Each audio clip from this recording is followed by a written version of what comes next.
Sir, wake up. Right now. I said right now. The voice cuts through the dimmed cabin of Sovereign Airways Flight 2247 like a blade through still water.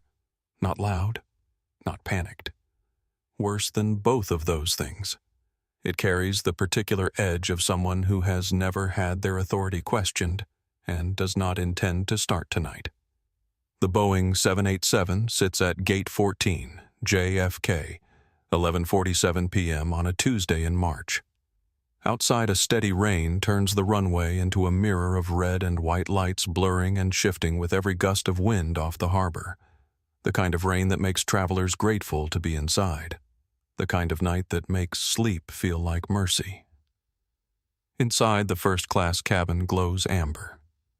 12 suites, each one the size of a small apartment. Each one designed to make a certain kind of passenger feel that the world has been arranged specifically for their comfort. The air smells of leather and the faint ghost of champagne poured 20 minutes ago. Soft music moves through the overhead speakers like something underwater. The whole environment has been engineered to say you are safe here. You have arrived. Rest. In Suite 1, a large black man in a charcoal gray hoodie does not move. His head tilts slightly toward the oval window. His breathing is slow, even, deep. The noise-canceling earbuds he wears have created a sealed world around him, a cocoon of silence built specifically to protect exactly this kind of exhaustion. His long legs stretch into the footwell of the suite. One arm rests on the wide leather armrest. The other lies across his lap, open-palmed the way a person's hand falls when they have truly, finally let go. He looks like a man who has not slept in 3 days, because he has not. The charcoal hoodie is old but clean. The jeans are faded at the knees. The white Air Force Ones have a small scuff on the left toe that he has meant to address for months, but has not, because the kind of schedule that produces 3 days without sleep does not leave much room for shoe maintenance. His only bag, a battered leather duffel with a broken zipper pull replaced by a safety pin, sits in the overhead compartment. Inside it, a laptop, a folder of documents, and a voice recording application running on his phone, red dot pulsing quietly. A habit he developed years ago in negotiations where documentation was the difference between winning and losing everything. He fell asleep before the safety demonstration finished. He looks like nothing. He looks like a man who wandered onto a flight he could not quite afford and found a seat too good for him and decided to sleep through any conversation about it. This is what Carolyn Vance sees. She stands at the end of the aisle with her arms just beginning to cross, her ash-blonde hair pulled back with the tightness of someone whose appearance is a form of control. Her navy uniform is pressed to a geometric perfection that has survived the entire evening without a crease. She looks at the hoodie, she looks at the jeans, she looks at the shoes, and in the space between one heartbeat and the next, she makes the decision that will end her career. She does not check the passenger manifest. She does not ask her junior colleague to verify the boarding pass. She walks straight down the aisle toward Seat 1A with the practiced authority of someone who has been right about everything for 18 years and has no reason to believe tonight will be different. She reaches the suite. She taps his shoulder, once, then harder. His eyes open slowly, unfocused. A man being pulled from the deepest water of sleep. And in those first confused seconds, before he says a single word, before he has even fully arrived back in the world, Carolyn Vance looks at him and has already decided. What she does not know will change everything. Before we go any further into what happens next, tell me something. Where are you watching from right now? Drop your city in the comments below. We have people watching from all over the world, and we love hearing from every single one of you. And if you have ever walked into a room and felt someone decide who you were before you even opened your mouth, this story is for you. This story is specifically personally for you. Hit that subscribe button and give this video a like. Every one of those actions helps this story reach someone who needs to hear it tonight. Now, let us go back to Gate 14. Let us go back to Suite 1A. And let us meet the man that Carolyn Vance just made the biggest mistake of her 18-year career trying to remove from a seat that belongs in every possible sense of that word to him. Rewind 18 hours. London, the Dorchester Hotel. Conference Room 7, 5:31 a.m. The city outside the floor-to-ceiling windows is still dark. The Thames is invisible beneath low cloud. Somewhere below on Park Lane, a single black cab moves through rain that has been falling all night, its headlights cutting two pale lines through the wet. Inside the conference room, 9 lawyers sit around a table covered in documents. 4 investment bankers occupy the chairs nearest the door, close enough to leave quickly when this is over. Coffee cups have multiplied over the course of the night. Most of them are cold. A plate of sandwiches brought in at 2 a.m. sits mostly untouched at the far end of the table, the bread curling at the edges. Marcus Damon Webb sits at the head of the table. He is 44 years old. He is wearing the same clothes he wore on the transatlantic flight that brought him here 31 hours ago, a charcoal gray hoodie, dark jeans, white Air Force Ones. His lead counsel, a compact British woman named Patricia Hale, stopped commenting on his appearance after the second day of negotiations. Everyone else stopped earlier. When a man sits across a table from you and dismantles your counter-arguments with the quiet precision of someone who has been preparing for this specific conversation for 18 months, you stop noticing his shoes. The final signature goes down at 5:52 a.m. Sovereign Airways. All of it. Every aircraft in the fleet. Every gate lease from JFK to LAX to Heathrow. Every uniform hanging in every crew locker room in 11 cities. Every boarding gate screen. Every seat. Every overhead compartment latch. Every small bottle of sparkling water stored in every forward galley of every 787 currently grounded or in the air bearing the sovereign name. His. He does not celebrate. He closes the folder, shakes hands with Patricia and the lead banker, and says 4 words. Now let us work. Marcus Damon Webb was born in Birmingham, Alabama, second of 4 children. His mother, Gloria Webb, worked 2 jobs, hospital laundry by day school cafeteria by night. She was, and remains, the hardest-working person he has ever met in a life that has introduced him to a remarkable number of hard-working people. His father left when Marcus was 11. Not with drama, not with violence. Just quietly, the way some men do when the accumulated weight of a life they did not plan for becomes more than they can carry. Marcus spent years not blaming him out loud. Internally was a different matter, and one he has mostly resolved. What stayed with him was the image of his mother at the kitchen table at midnight. Cold rice in a plastic container. Eating without complaint. Not performing endurance. Just living it the way people do when endurance is not a choice, but simply the shape of their days. He carried that image through Georgia Tech, where he studied finance on a partial academic scholarship and covered the rest by working the overnight shift at a FedEx sorting facility 3 nights a week. He graduated with a 3.89 GPA and calluses on his hands from the conveyor belts. He wore the calluses without embarrassment. They were data. They told him something true about himself that no grade point average could confirm that he could hold 2 things at once without dropping either. He built Apex Capital Group at 31 from a single investment in a struggling regional airline. The airline tripled in value over 4 years.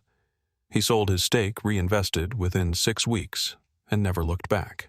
Today, Apex manages $14 billion in assets across aviation logistics and infrastructure. His name is on 1 magazine cover in his career. He declined 12 others. He does not perform success. He builds it quietly in rooms where the lighting is bad, and the sandwiches go cold and the lawyers run out of arguments before he runs out of patience. The Sovereign Airways acquisition has been 18 months in the making. 18 months of due diligence periods that stretched long enough to feel geological. 18 months of negotiations that tested everyone in the room and found most of them wanting at some point. The paperwork now sitting in a secure London server with his signature at the bottom represents something larger than an acquisition. It represents an idea he has been building toward for a long time, that the institutions which shape how people move through the world should be held accountable to the people who move through them. He wants to see this airline the way its passengers see it. Not from a boardroom, not from a VIP lounge, not from the private charter that his team booked for him and that he declined without explanation. From seat 1A, unannounced in the clothes he actually wears on a Tuesday night in March. He called his assistant Tamara Hill from the Dorchester lobby at 8:47 p.m. London time. Tamara has worked with him for 7 years and has developed over that time a remarkable capacity for making things happen on very short notice without editorializing. "Book me a seat on the next commercial Sovereign flight to Chicago," he said. "First class. Full fare. My name." She booked it in 4 minutes. Seat 1A on Flight 2247, departing JFK at midnight. Gold tier status confirmation. Elite member notation. Special access flag on his profile. He landed at JFK at 10:41 p.m. Cleared customs in 11 minutes. Took a cab rather than the car service because the cab felt more honest. Arrived at Gate 14 at 11:23 p.m. and boarded with his battered leather duffel and his boarding pass printed on gold-embossed cardstock and his voice recording application already running red dot pulsing in the corner of his phone screen, because some habits exist for reasons that have never fully gone away. He was asleep before the safety demonstration finished. He looks like a man who wandered onto a flight above his station. He is a man who owns the station. Carolyn Vance has been the head purser of Sovereign Airways First Class for 18 years, and she earned that title the way most things worth having are earned through genuine, sustained, unglamorous work. In her first 5 years, she memorized the dietary preferences of more than 200 frequent flyer members. She learned 3 phrases in each of the 7 languages most commonly spoken by Sovereign's international passengers, not because anyone asked her to, but because it seemed like the right thing to know. She received the Sovereign Service Excellence Award 4 consecutive years, 2011 through 2014. The plaques are in her apartment in Queens, arranged on a shelf she dusted last Saturday, as she dusts it every Saturday. She was at one time genuinely excellent at her job. Something happened to that excellence somewhere in the second decade. Not a single moment, not a crisis or a confrontation or a decision she can point to. More like a slow pressure change, the kind that happens so gradually that the instrument measuring it stops registering because it has recalibrated to accept the new normal as the baseline. What changed was this. Carolyn stopped distinguishing between authority and judgment. They had always lived close together in her professional identity, but somewhere along the way they merged, and once they merged they became something different from either one. They became certainty. The absolute unexamined conviction that her read on a situation was not simply her read, but the truth that her assessment of a passenger was not an impression, but a fact that 18 years of experience in these cabins had given her not just knowledge but the right to act on knowledge she had not actually acquired. She developed a taxonomy, not written, not spoken aloud in any briefing room or training session, but present in every interaction, present in the micro-adjustments of her service, present in which passengers received champagne with a warm smile, and which received it with the specific neutral efficiency that communicates without a single prosecutable word that you are being tolerated rather than welcomed. She filed 11 complaints against passengers in 6 years. 3 were investigated. None resulted in formal action against her. The institutional machinery that should have noticed a pattern chose not to look at it because Carolyn Vance was senior and experienced, and her performance reviews were excellent, and the path of least resistance in any large organization almost always runs through the experienced employee and away from the uncomfortable question. Tonight, Carolyn is in a sharper mood than usual for a reason that has nothing to do with the man in seat 1A. Senator Patricia Owens is on this flight. Senator Owens occupies Seat 1B directly beside Suite 1A, and Carolyn has served her 3 times before. She is the kind of passenger Carolyn considers this cabin built for composed appreciative, aware of the difference between good service and excellent service, and generous with the kind of recognition that costs nothing but means something. Carolyn has already repolished the champagne flutes twice. She has adjusted the cabin lighting to a precise amber tone that she knows from experience photographs beautifully. She has arranged the senator's welcome amenity with the care of someone setting a table for a dinner they have been anticipating for weeks. She wants this flight to be perfect. When she comes out of the forward galley at 11:44 p.m. and sees the man in Suite 1A, she sees him in the context of everything she has just arranged: the crystal, the amber light, the senator's leather portfolio open on the tray table beside her, and then a large black man, hoodie, faded jeans, worn sneakers, eyes closed, earbuds in, utterly unbothered. The click that happens in Carolyn Vance's mind is not loud. It is not dramatic. It is the quiet, almost imperceptible sound of a decision being made in the space where a question should have been. She does not consider that he scanned at the gate. She does not consider that the boarding system accepted his pass without flagging anything. She does not ask Sophia to verify the manifest. She does not look at the small VIP notation attached to his profile. She looks at the hoodie. She looks at the jeans. She looks at Suite 1A, which is directly beside the senator, which is in her first-class cabin, which is her domain, her carefully maintained kingdom of crystal and amber light, and people who look the part. And she walks toward him. Her arms are beginning to cross before she has taken 3 steps. At 11:46 p.m., Gate 14 is a quiet world. The rain against the terminal windows provides a white noise backdrop to the gentle sounds of boarding, the soft thump of overhead compartments, the murmur of passengers settling into seats, the faint clink of crystal being arranged in the forward galley.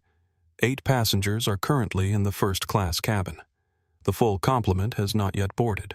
The atmosphere is the particular hush of a late-night flight, everyone moving more carefully than they would during the day, aware in some collective way that the hours ahead belong to sleep. Nathan Pierce occupies Suite 2A. He is 34 years old.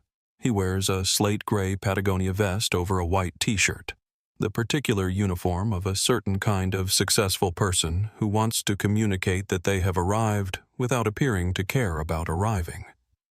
His phone is already in his hand, not recording just present the way it is always present, an extension of his consciousness that he has long since stopped noticing the weight of. He has 1.8 million followers distributed across 3 platforms. He posts about technology, culture, travel, and the occasional piece of genuine human drama when he encounters one. His content philosophy, which he has articulated in interviews more times than he can count, is simple: document what is real because real is the thing most people are looking for.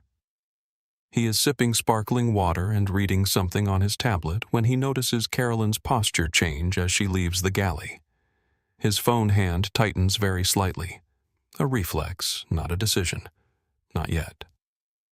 Margaret Flores holds Suite 2B. She is 71 years old, retired after 32 years of teaching 7th grade English in Albuquerque, New Mexico, and she is traveling to New York to see her youngest daughter's new apartment for the first time.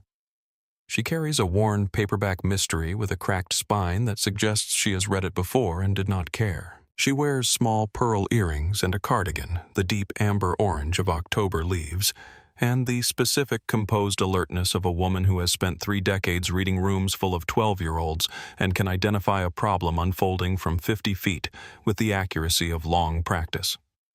She looks up from her book when Carolyn passes her with those crossed arms and that particular forward lean of someone who has already decided, and she watches.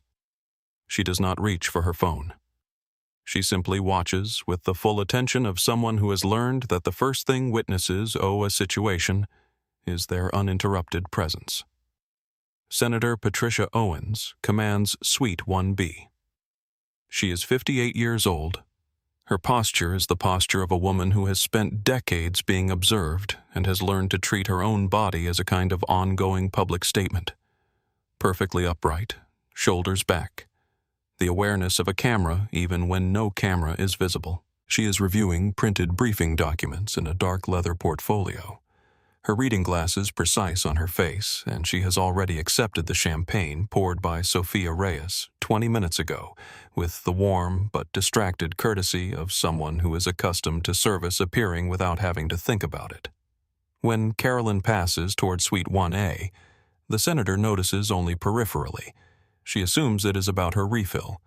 Drew Talbot stands at the galley entrance. He is 29 years old, Carolyn's deputy, 11 months into a role that requires him to translate her directions into actions and her moods into atmospheres. He has become over those 11 months skilled at reading Carolyn's pressure systems, knowing when a front is building, knowing what it usually produces. He sees her crossing the cabin toward Suite 1A now with her arms crossed and her jaw set, and something in his stomach performs a small, uncertain maneuver. Sophia Reyes works in the forward galley. She is 26, 9 months with Sovereign. Dark hair, warm brown eyes, hands that move with the focused efficiency of someone who takes each task seriously because each task is in its small way a form of care. She has been stocking miniature bottles in a specific order that makes service faster during the beverage run, an efficiency she figured out on her own in month 3 and that no one else on the crew has noticed. She sees Carolyn's direction of travel, her hands slow on the bottles. Something in her chest does a quiet, uncertain thing. She makes herself go back to the bottles. She tells herself it is not her place. In the back rows of first class, a businesswoman types on a laptop. A young couple on their honeymoon share a set of earbuds over something on a tablet, their shoulders touching. A white-haired man in a linen suit reads a physical newspaper with the unhurried attention of someone who still believes print deserves that kind of time. None of them yet understand that they are witnesses. Carolyn reaches Suite 1A. She does not crouch. She does not lower her voice. She does not use the gentle, deferential approach that every hospitality training program in the world teaches for waking a sleeping passenger. The one that begins with a soft presence and a quieter-than-conversation tone, and the implicit acknowledgement that sleep is something a person has a right to, and interrupting it requires a kind of courtesy. She taps his shoulder. Once, then again, harder. The tap of a person who expects compliance before conversation. Marcus's eyes open. The process is slow. He is very far down in sleep, the kind that the body enters when it has been denied long enough that it stops waiting for permission and simply takes what it needs. His head lifts from its tilted position. He blinks.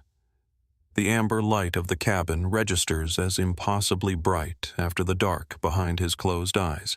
He pulls one earbud out. "Sir." Her voice has the edge of something that has already made up its mind. "I need to see your boarding pass. Right now." His voice, when it comes, is thick with sleep but not confused. He wakes the way some people do, slowly in body, fully in mind. "I scanned at the gate," he says. "Green light. No flags. I need to see it physically." "No, please. No, could you?" Just the words, bare and directive. He pats his jacket pockets. His movements are unhurried. He is not performing calm. He simply is calm the way a man is calm who has woken up in enough uncomfortable situations to understand that panic has never once improved one. "My phone is in my bag. Let me find it." He pauses. "Or you can just pull up the manifest." Webb. Marcus Webb. Seat 1. A. It will be there. She does not move toward the manifest. Her arms complete their crossing. "I don't have a Webb on my verified list," she says. The lie arrives smoothly, practiced in the particular way of someone who is not lying about a fact, but about a process, who is not saying something false, but omitting the simple step of looking that would make the false thing true. Marcus blinks. He is fully awake now. His eyes focus on her with a clarity that is not aggressive, but is also not the confused deference of a man who believes he has done something wrong. "That is impossible," he says. His voice is still level. "I booked this seat 3 hours ago through your premium reservation system. Paid full fare. Received confirmation immediately. My name is in your system. Sir." Her voice drops a register, the particular tonal shift of someone who believes they are de-escalating while actually tightening the noose. "You are creating a disruption in my first-class cabin. If you cannot produce documentation in the next moment, I am going to need you to move to the economy section until we resolve this." The phrase, economy section, not offered as a neutral alternative, delivered as a verdict, a sentence, the particular inflection of someone who has decided where a person belongs and is now informing them of it with the patience of someone explaining something to a child. Marcus is quiet for a moment. From Suite 2, a Nathan Pierce sets his tablet on the tray table. He does not pick up his phone yet. He watches. From Suite 2B, Margaret Flores's paperback goes face down in her lap. Marcus straightens in the seat to his full-seated height. He looks at Carolyn Vance with the kind of attention that is uncomfortable to receive because it contains no anger to push against, no defensiveness to exploit, no shame to leverage. Just clarity. Just a man who sees exactly what is happening and has decided how he's going to meet it.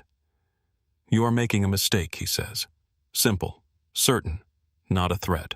A fact delivered with the patience of someone who knows it will be proven true and is giving her the opportunity to prevent that proof from becoming public. She stares at him. Then she says it. The only mistake here is someone thinking they can walk onto a $6,000 suite in a hoodie and sneakers and expect nobody to say anything. She says it out loud. Not implied, not coded. Said with the confidence of someone who believes the room is on her side, who believes the senator in 1B and the amber light and 18 years of commendations all form a structure that will hold whatever she puts on top of it. The words land in the cabin. The businesswoman in row 3 looks up from her laptop. The honeymoon couple in row 4 exchanges a glance. The white-haired man lowers his newspaper by an inch. Nathan Pierce picks up his phone. His thumb moves once. The screen lights, then dims, held low against his thigh. Margaret Flores does not look at her book. She looks at Marcus. Sophia Reyes at the galley entrance hears it. Her hands go absolutely still on the bottle she is holding. She does not move. But something in her changes, something that will be relevant later. Something that she is not yet done processing. Marcus does not respond immediately. He looks at Carolyn. He looks past her toward the forward cabin wall the way a person looks when they are not retreating but gathering. He reaches slowly into his jacket pocket and finds his phone. He opens it. The voice memo application is already running red dot pulsing in the corner of the screen as it has been running since he boarded. He does not show her this. He does not comment on it. He places the phone face down on the tray table. Then he looks at her with the particular steadiness of someone who has made a decision. Check. Your manifest. He says it quietly. 3 words, each one with its own weight, its own space, the way people speak when they want to be sure nothing is lost in transmission. She does not move toward the manifest. She looks at him for another moment. Then she turns and walks toward the galley with the purposeful stride of someone who has decided that this situation requires reinforcement. She is going to get Drew. Marcus watches her go. He does not call after her. He does not reach for the call button. He does not do any of the things that would escalate this into something she could point to. He simply picks up his phone from the tray table, checks that the recording is still running, and sets it back down. Then he looks out the rain-streaked window at the runway lights below. He has been here before. Not this specific cabin, not this specific woman, not this specific rain, but this room. He has been in this room many, many times. The window, the rain, the runway lights bleeding into each other through the wet glass. Marcus watches them, and the memory surfaces the way memories do when the present moment rhymes too precisely with the past to stay separate from it. He is 27 years old. He has just closed his first real investment deal, a struggling regional carrier in the Southeast. Not large, not glamorous, but real. A foundation. The kind of deal that tells you that the thing you thought was possible actually is. He is flying to Memphis to celebrate with the two partners who believed in him early enough that it cost them something to do it. He arrives at the hotel at 8:14 p.m., the Meridian Hotel, downtown Memphis. 4 stars. He is wearing slacks and a button-down shirt, nothing extravagant but clean and deliberate, because at 27 he still believes that presentation can preempt assumption, and has not yet fully learned otherwise. He approaches the front desk. The man behind it looks at him, then at his bag, then back at him. The sequence takes approximately 2 seconds and contains in those 2 seconds an entire verdict. "I am sorry," the man says. "We are fully booked." Marcus produces his confirmation number. He booked 3 weeks in advance. He has the email on his phone. He has the reference number memorized. He presents all of this with the calm efficiency of someone who has already anticipated the response and prepared for it. The man types something, takes a long time, types something else. "I am sorry," he says again. "There seems to be a system issue. We cannot honor that rate tonight." Marcus asks to speak to a manager. The manager comes. She is younger than the clerk. She looks at Marcus with the same assessment, the same 2-second verdict, the same rearrangement of her expression into something smooth and professional that cannot quite conceal what preceded it. She tells him warmly that she would be happy to help him find an alternative property nearby. He walks out of the lobby. He sits in the rental car in the parking garage for 11 minutes.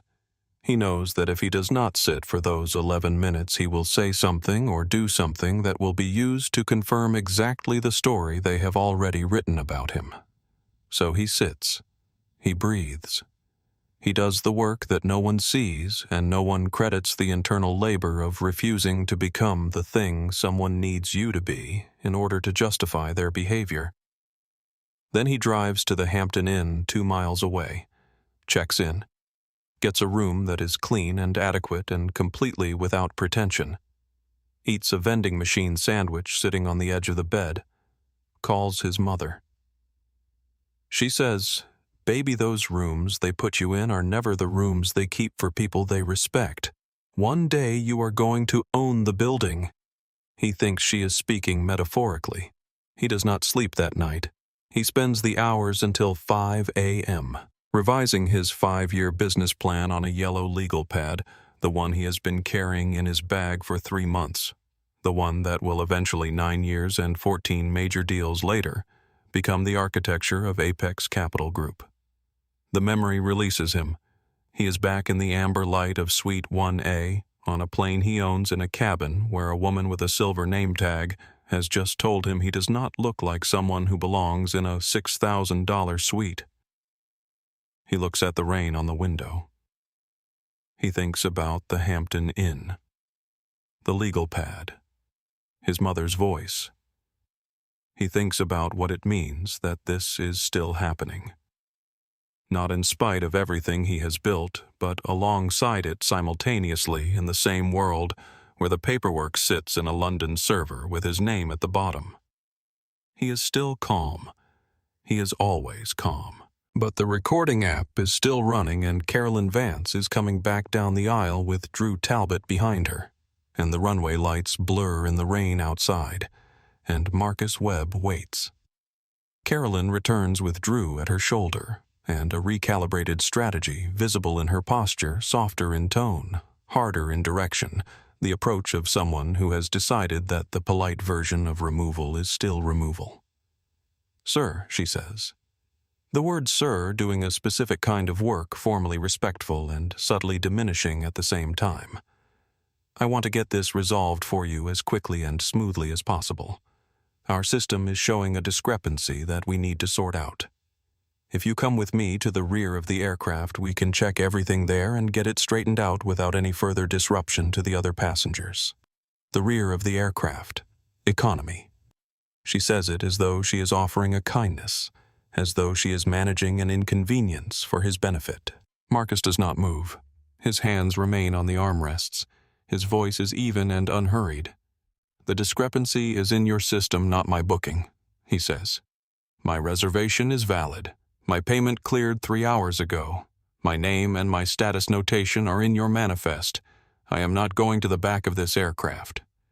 Carolyn's diplomatic register slips by 1 degree, just enough to show something with more edge underneath. Sir, I really must insist. Then insist from your manifest, he says. Search web. First class, Suite 1A. It takes approximately 4 seconds. I have been on this aircraft for 23 minutes. My pass was scanned at the gate. It cleared. There is no basis for this conversation other than the basis you brought to it. The cabin is very quiet. Carolyn turns to Drew with the controlled authority of someone redirecting without retreating. Drew, verify the passenger list. Open the manifest. Drew steps toward the cabin computer at the forward station. He is aware of being watched, a sensation that has increased noticeably in the last several minutes, and he moves with the careful deliberateness of someone who knows that each action is being registered. He pulls up the manifest.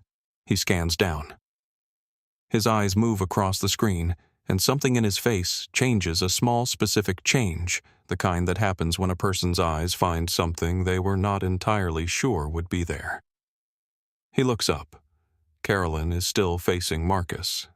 He starts to say something. She cuts him off before the first word clears his mouth. Is he on the verified list? Drew's eyes go from the screen to Carolyn's back, to Marcus, to the screen again. The manifest he starts. Is he on the verified list? The word verified, doing what it is designed to do, imply that the manifest is not the authority, that there is a higher standard, that appearing in the official record of the flight is not sufficient evidence of belonging.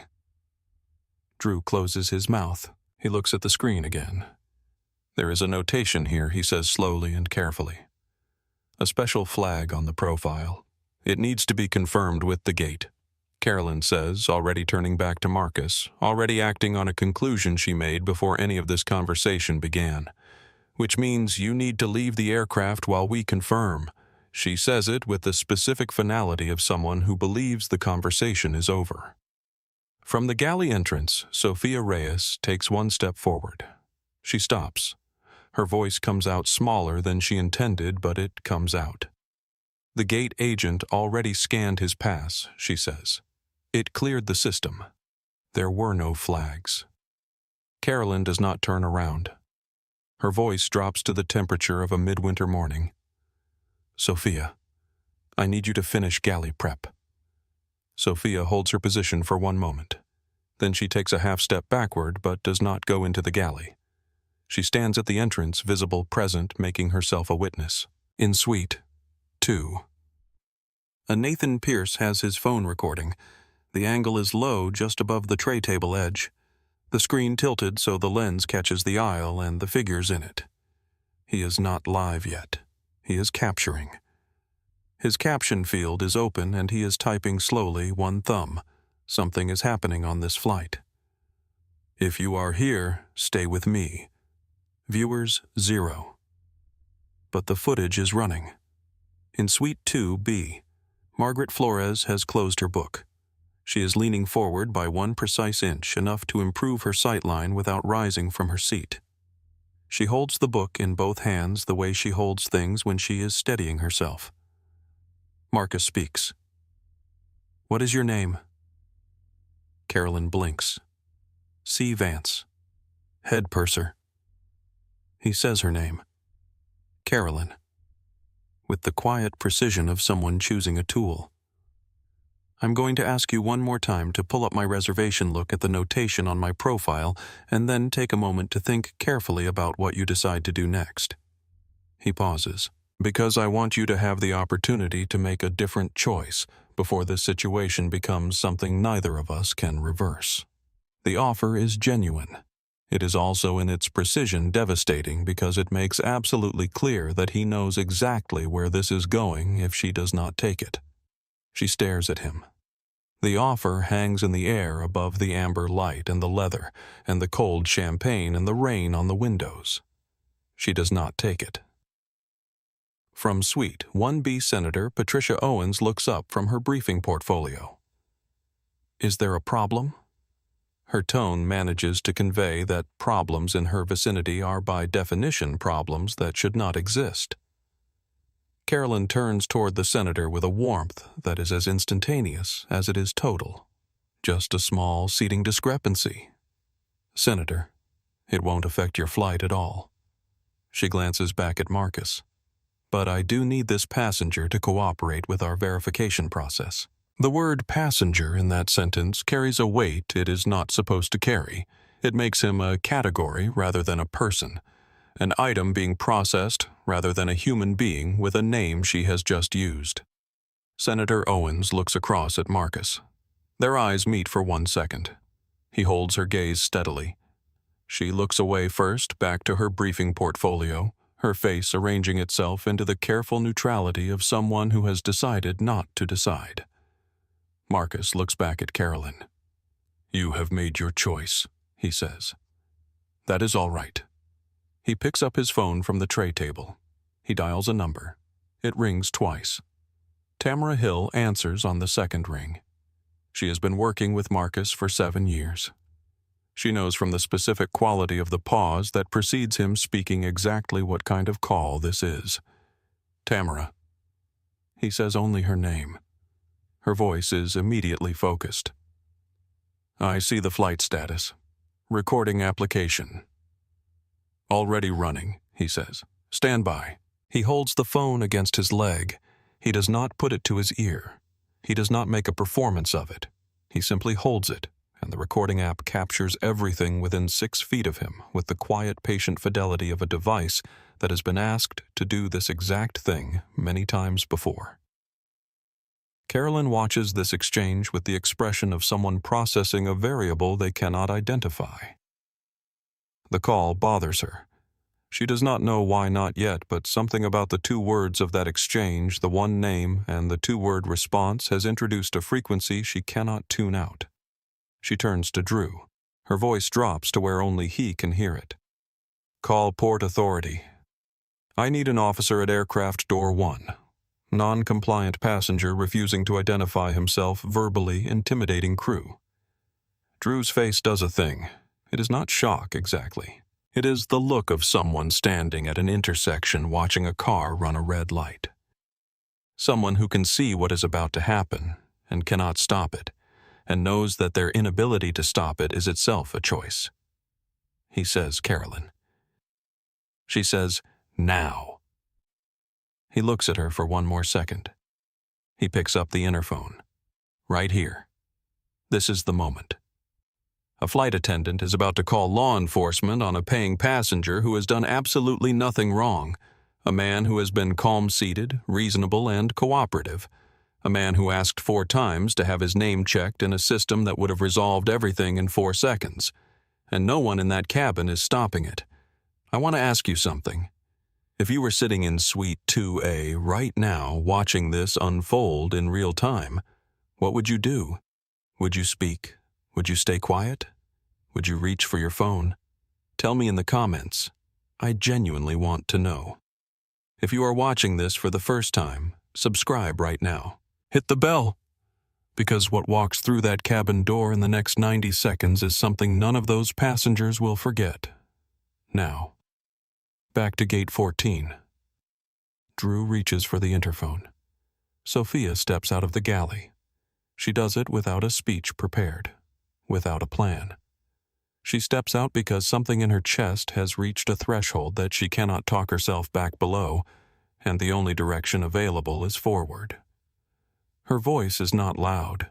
It does not fill the cabin. But it is clear. I need to say something. Carolyn turns.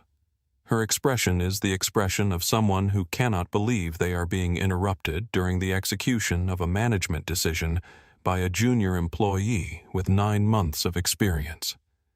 It contains in its stillness an entire speech about hierarchy and timing and the appropriate moment for junior staff to offer input, which moment is not this one. Sophia, the name delivered like punctuation. Sophia does not back down, not fully. Her hands at her sides are not entirely steady, a tremor visible at the fingertips if you are close enough to see it. But her voice holds. I was at the boarding door tonight, she says. I scanned the passes as passengers came through. His was valid. The system confirmed it. Green light. No holds, no flags, no alerts of any kind. If there is a discrepancy in the manifest, it is a technical error on our end. Not a problem with his booking. Carolyn is very still. I am not suggesting we ignore a system issue. Sophia continues, and her voice gains something as she commits to the sentence, gains the specific quality of someone who has realized that they have already paid the price of speaking and may as well spend it fully. I am suggesting we check the system properly before we contact law enforcement about a passenger who has produced valid identification and whose name appears in our records. From Suite 2, a Nathan Pierce tilts his phone by 1 degree. His viewer count is 47. He has gone live in the last 30 seconds quietly without announcing it. From Suite 2B, Margaret Flores allows herself a small exhale. Something has shifted. Not everything. The tide is still going out, but the direction of the water has changed by a degree. Carolyn's voice drops to the specific temperature of a supervisor who will remember this exchange at every performance review going forward, who will recall it with a precision that does not require notes. You will return to galley prep, she says, and you will remain in the galley until I ask for you. Do you understand me? She says. Do you understand me the way people say it when they mean, do you understand what I can do to you? Sophia holds Carolyn's gaze. 2 full seconds. In those 2 seconds, she does the arithmetic that everyone in her position eventually has to do what it costs to speak versus what it costs not to. She has 9 months in this job. She has a junior purser certification she has been working toward for 6 of those 9 months.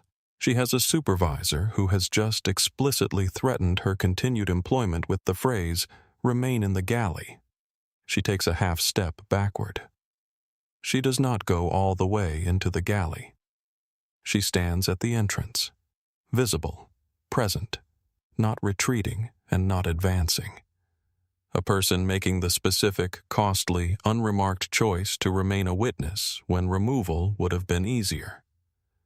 Marcus in Suite 1A sees it. He does not look at her directly. He does not nod or acknowledge, but he sees it, and the seeing of it goes somewhere internal into the specific category of things he will not forget. Drew makes the call.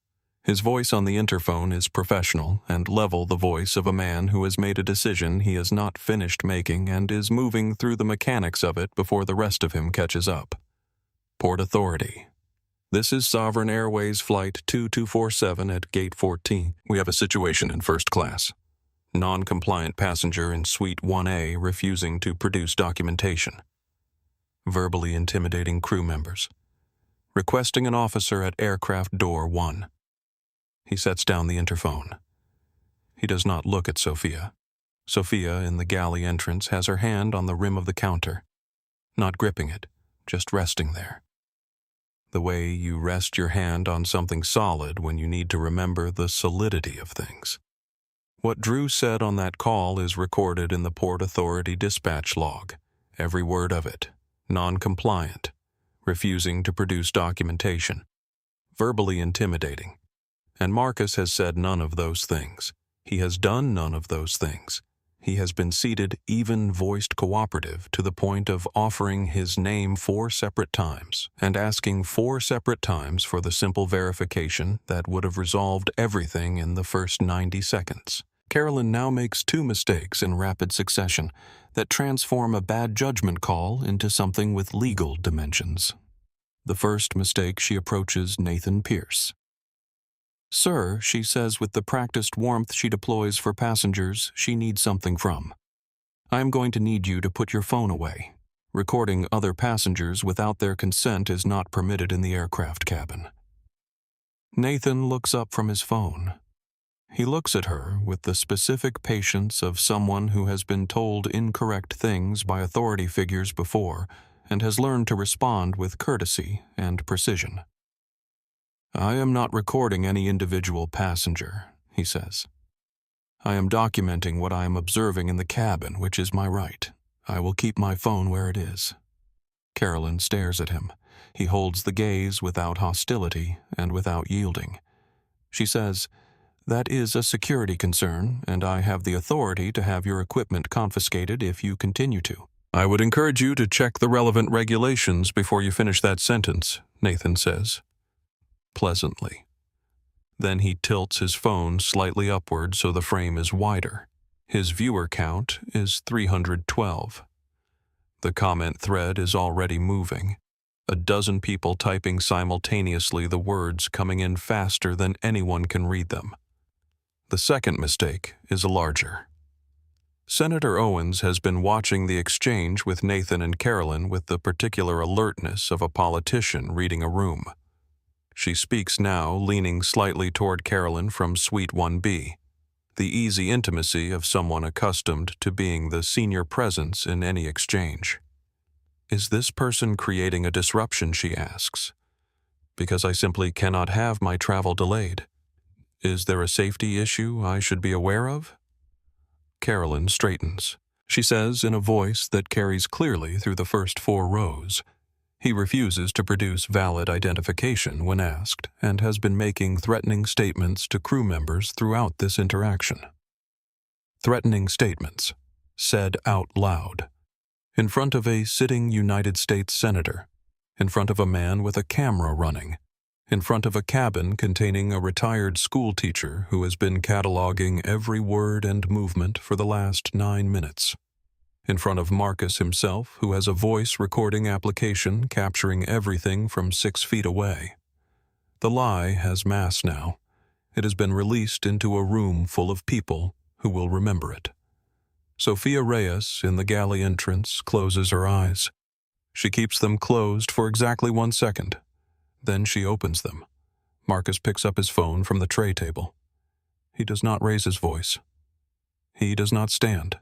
He simply looks around the cabin at the people within earshot and says to no one specifically, and therefore to everyone. Everything from this point forward is documented. Carolyn hears it. She processes it. She decides it is a bluff. In Suite 2B, Margaret Flores has set her book down permanently. She is watching Marcus with the full, unmediated attention that she once gave to students who were being treated unfairly by other students while adults told themselves it was complicated. She picks up her phone with the careful deliberateness of someone who does not use technology as a reflex. She does not begin recording. She does something simpler and more durable. She opens her email. She begins typing. Her address book contains the Sovereign Airways Customer Relations address and the Port Authority Civilian Complaints Office, both of which she added to her contacts list in the years after her nephew experienced something on an airplane that she has never entirely stopped thinking about. She writes the date, the flight number, the gate number, the time. Then she begins to write what she has witnessed. From Suite 2. Nathan speaks softly into his phone, barely above a whisper, the kind of low commentary that is barely audible to the person beside him, but carries clearly to a phone microphone held 12 inches from his mouth. "What you are watching," he says, "is a woman who was told 4 times to check the passenger manifest and chose not to. She has now called law enforcement and told them this man is verbally threatening." I am looking at this man. He is sitting in his seat. He is calm. He has not raised his voice. He has not moved aggressively. He has not threatened anyone. I want you to see this clearly. Viewer count 891. Comment thread, is this real? This cannot be real. Someone help him. He's just sitting there. Why isn't anyone stopping this? Drew Talbot stands in the galley with his hands flat on the counter. He is doing the specific internal work of a person who has made a choice they cannot entirely stand behind and cannot quite undo. He looks at Sophia. She looks back at him. In that exchange, in the 4 seconds of it, everything that is true about both of them is visible, though neither says a word. The sound of footsteps on the jet bridge begins. Heavy, deliberate, coming fast. Carolyn Vance stands at aircraft door 1 with one hand braced against the doorframe, her back to the cabin and the jet bridge extending around her like a tunnel of blue institutional carpet and fluorescent light. She is speaking to the Port Authority dispatcher with the calm authority of someone delivering a factual report. First-class cabin, she says. Suite 1A. Male passenger approximately 40 to 45 years old, African-American large build. Refusing to produce documentation when requested by crew. Non-compliant with repeated crew instructions. Has made verbally threatening statements to multiple crew members during this interaction. I believe he may have used fraudulent documents to board. Fraudulent documents. She says it with the certainty of a person who has decided that her belief in something is the same as its truth. In the galley, Drew hears the word fraudulent. He is standing 4 feet from the interphone, close enough that the word reaches him clearly. His face does a specific thing.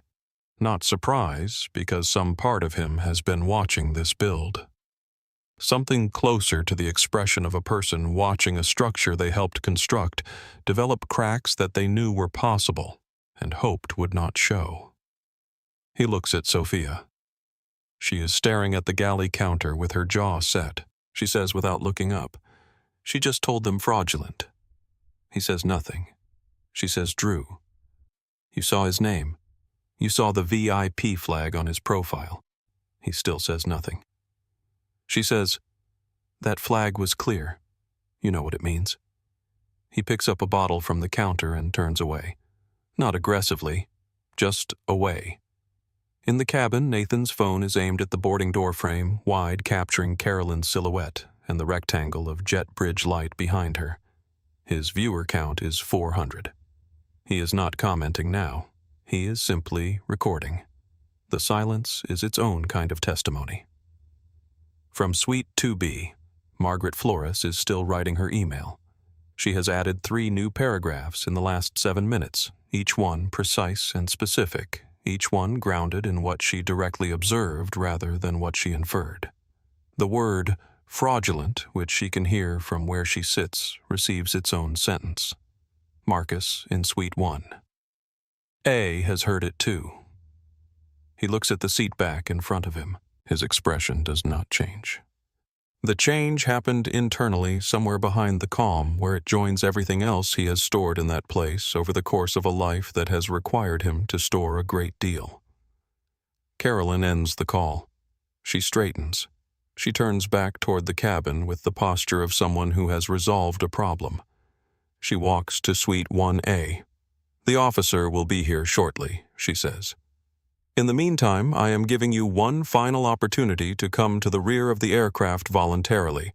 If you cooperate now, this will go much better for you. For you." The phrase carrying the specific weight of someone who believes they still hold all the relevant cards and is being generous in the dispensing of them. Marcus looks up at her. For a long moment he simply looks at her with the full, unhurried attention that he has given her throughout this entire encounter, the attention that does not contain the anger she has been trying to provoke because he has not felt anger, not exactly, not in the way she expects or needs. He smiles. It is a small smile, controlled, not warm and not mocking. the specific smile of a man who knows something the other person does not know yet, and understands that knowing it does not require performance. "I will be right here," he says. "In my seat." She blinks. He closes his eyes. The recording app pulses. Carolyn turns away. There is something in the smile that has gotten under her skin in a way she cannot fully identify, an unease that she pushes down under the reassurance of 18 years and a badge, and an officer who is currently walking through the terminal toward Gate 14. In Suite 2, A. Nathan speaks so softly he is barely audible to himself. He smiled at her. He just smiled. If you can see this clearly, you understand what that smile means. That is not the smile of someone who is afraid of what is coming. That is the smile of someone who is waiting for the rest of the room to catch up. Viewer count 5,800. The comment thread has found a rhythm waiting. We are all waiting. The sound of footsteps on the jet bridge starts at a distance and grows. Officer Ray Gutierrez has been working Port Authority for 22 years. He has responded to somewhere between 400 and 500 aircraft disturbances in those 22 years. He has developed over the course of that particular education a set of instincts that are distinct from the official protocols that exist slightly ahead of the protocols informing them before the procedures begin. The first of those instincts is scan the room before you scan the individual. He boards through aircraft door 1 with his partner, Officer Teresa Walsh, and he does exactly this. His eyes move across the first-class cabin in a single sweep. What he sees, a quiet space, amber-lit, no signs of physical disturbance, no raised voices, no damaged property, no passenger in distress. 8 people seated, most of them watching the boarding door, with the particular expression of people who have been waiting for something to happen. One man in Suite 1. A large, calm hands visible on the armrests looking at him with the expression of a person who has been through versions of this before and is prepared for all of them. Gutierrez turns to Carolyn. She is standing near the galley entrance with her arms crossed and her expression arranged in the specific way of someone who expects vindication and is prepared to deliver the brief necessary to produce it. "Where is the disturbance?" he asks. Not unkindly. Factually. "Suite 1A, she says. He refuses to produce valid documentation. He has been making threatening statements to crew members throughout this interaction. Gutierrez looks at Marcus. Marcus is looking back at him with the expression of a man who is not guilty of anything, which is a different expression from the expression of a man who knows he is not guilty of anything, and the difference is readable to someone who has been doing this for 22 years. Sir Gutierrez says, "What is your name, Marcus Webb? Do you have identification?" "Yes." He produces it with the methodical care of someone who understands that in this situation, each movement is being observed, and each movement should therefore be deliberate. Driver's license. Sovereign Airways Elite Member Card. Phone showing the booking confirmation from 3 hours ago with the gold tier status notation and the VIP flag on his profile clearly visible on the screen. Gutierrez looks at these. He takes his time. He turns the license over. He looks at the phone screen. He looks at the elite card. He is doing the work properly, which means he is doing it without a predetermined conclusion. He turns to Carolyn. "Did you consult your passenger manifest?" Her jaw tightens by 1 degree. There is a system discrepancy. "Did you consult your manifest?" He says it again with the patience of someone asking a procedural question that has a specific procedural answer. The question sits in the air. From the forward station, Drew Talbot makes a decision. He may not be entirely sure it is the right decision, may not be sure he deserves to make it, may carry the awareness that his timing is late enough that its value is diminished. But he makes it. He turns to the cabin computer, He pulls up the manifest. He does not look at Carolyn. He says in a voice that is level and carries clearly through the front of the cabin. His name is here. Marcus Webb. Suite 1A. Gold tier status. There is a VIP notation on the profile. An executive access flag. The cabin is quiet. Gutierrez looks at Drew. Then at Carolyn. Her expression is doing something she is not entirely in control of.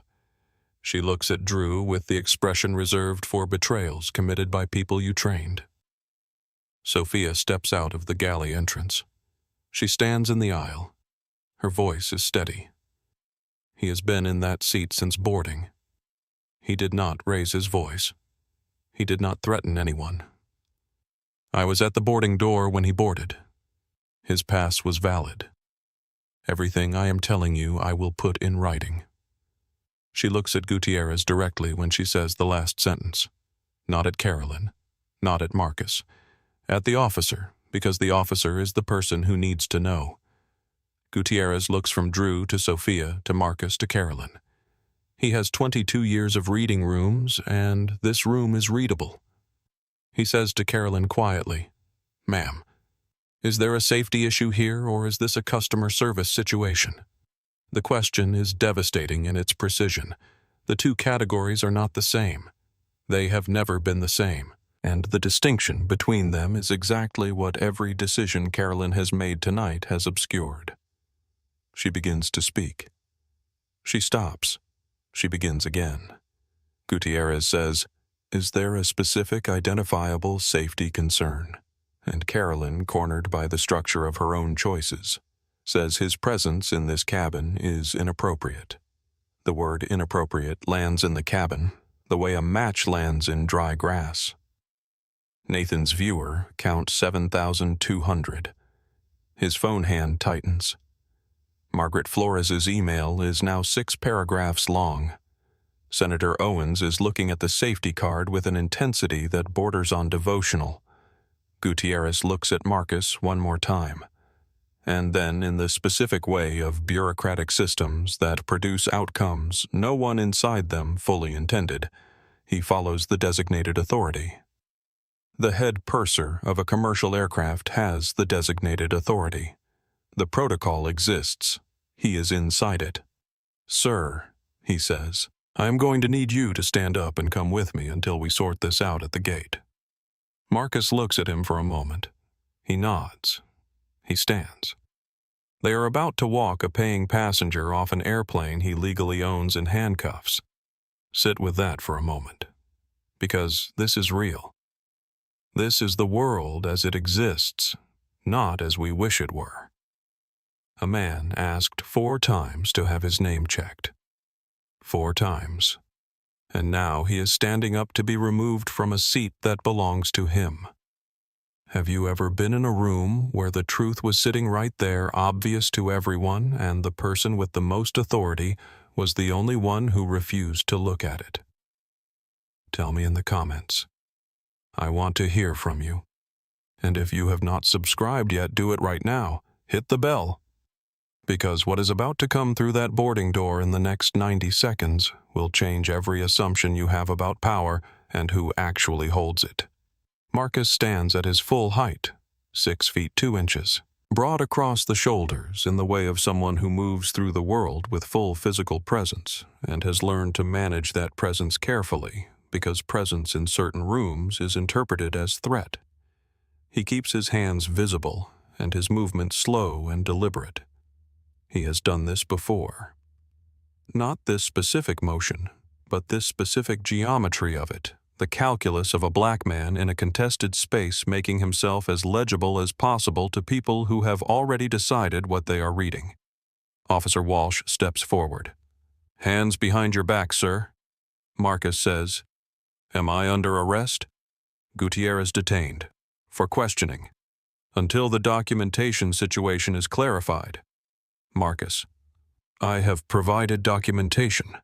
My name is in the manifest with a VIP flag. My officer has confirmed this. My driver's license and member card have been inspected. What specific piece of the documentation situation remains open, Gutierrez, with the specific patience of a man who does not enjoy what he is doing but cannot fully articulate a way around it. "Sir, please cooperate with us." A beat. Marcus looks down at his hands. Something moves across his face in the space of that moment. Not defeat. Not surrender. The deeply specifically human weariness of a man who has lived long enough in this world to know that some arguments have to be lost in order to be won, that some rooms require you to pay a cost that is not yours to pay in order to reach the moment where the full truth becomes visible and undeniable and irrefutable. He puts his hands behind his back. The click of the handcuffs. It is the loudest sound in the cabin, not in decibels, in meaning. Margaret Flores closes her eyes. From Suite 2. A Nathan's voice drops to barely a breath. They just put handcuffs on him. He was sitting in his seat. He provided documentation. He answered every question. And they just put handcuffs on this man. His viewer count jumps to 900 in the 40 seconds after the cuffs go on. The comment thread is moving so fast it has become a single blur of color and punctuation. He reads none of it. He keeps the phone steady. Senator Owens has not moved, not spoken, not looked at anything other than the seat pocket in front of her since the word inappropriate hung in the air.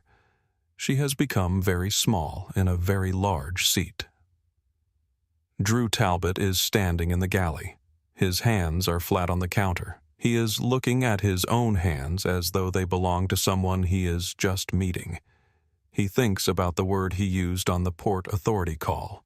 Non-compliant. Verbally intimidating. He has known since the moment he said it that those words are on a dispatch log. He has known since the moment Gutierrez asked to see the manifest, and Drew could no longer pretend exactly what those words cost. He is still holding that cost without knowing how to set it down. Sophia Reyes walks out of the galley. She does not run. She does not shout. She does not reach for anyone or try to physically intervene. She walks out with the measured step of someone who has finished the internal argument and has arrived at the only position she can hold. She walks to the center of the first-class cabin. She stands in the aisle. Between Marcus, who is standing with his hands cuffed behind his back, and the boarding door. She looks at Carolyn. "This is wrong," she says. Her voice shakes on the first word. She says it anyway. "This is wrong, and I am going to make sure it is documented. Carolyn Sophia, you are finished for this flight. Collect your things." Sophia, "I know what his boarding pass showed when he came through the door. I know what the manifest says. I know what you told Port Authority, and I know that none of those three things are consistent with each other." She turns to Gutierrez. She does not raise her voice. "I am Sophia Reyes," she says. 9 months with Sovereign Airways.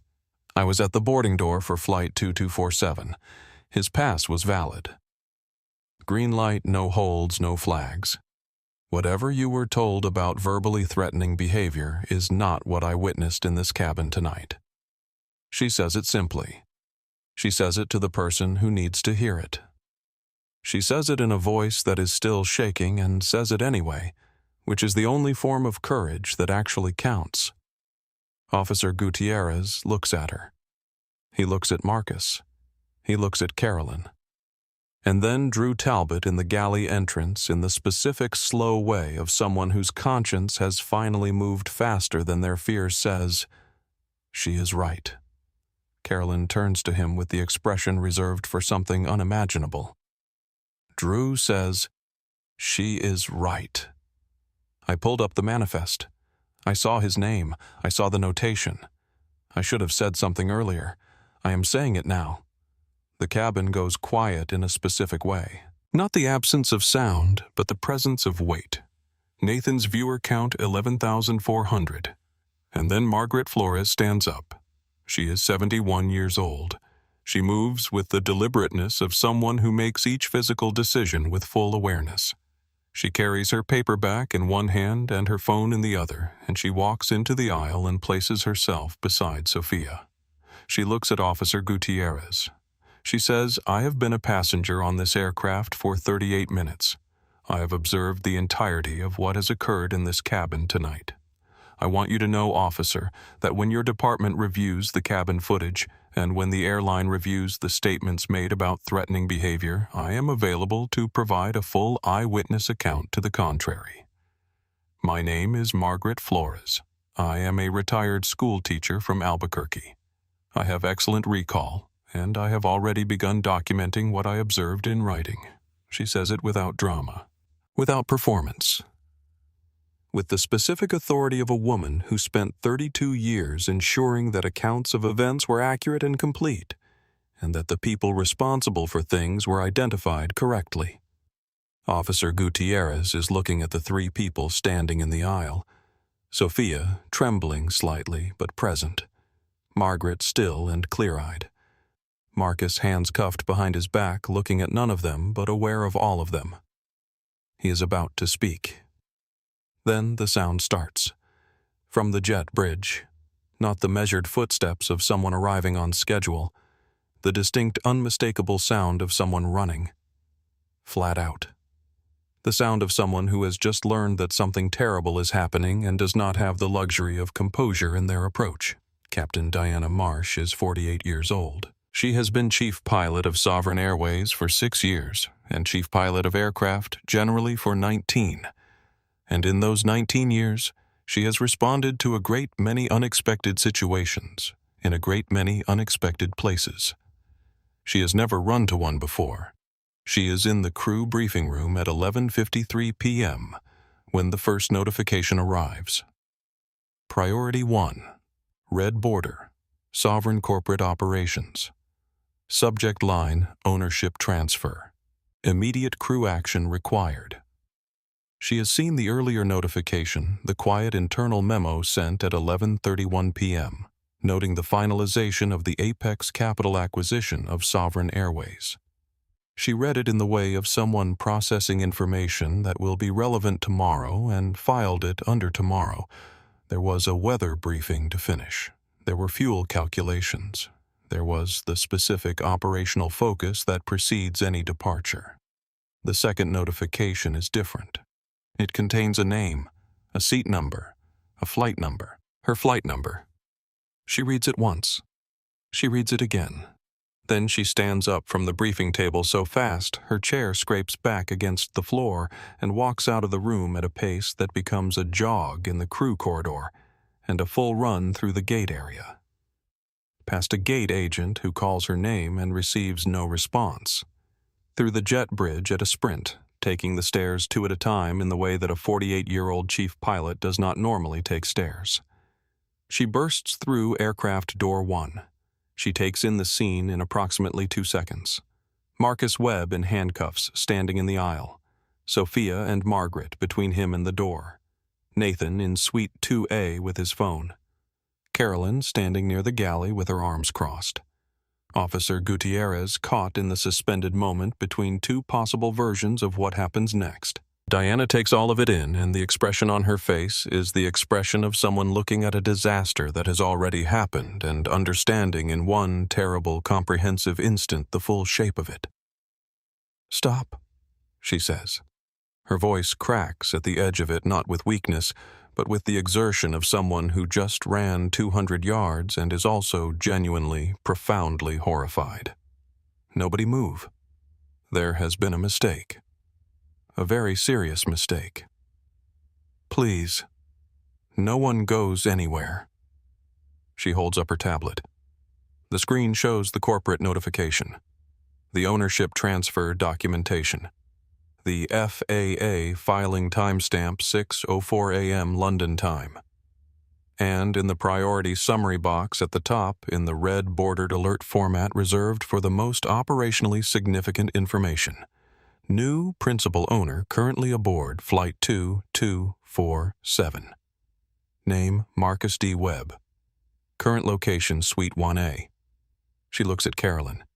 Years of working together. Years of shared flights and briefings and the accumulated small history of professional proximity. All of it rearranges itself in the 7 seconds she looks at Carolyn against what she is seeing right now, against what she knows must have happened in this cabin before she ran through that door.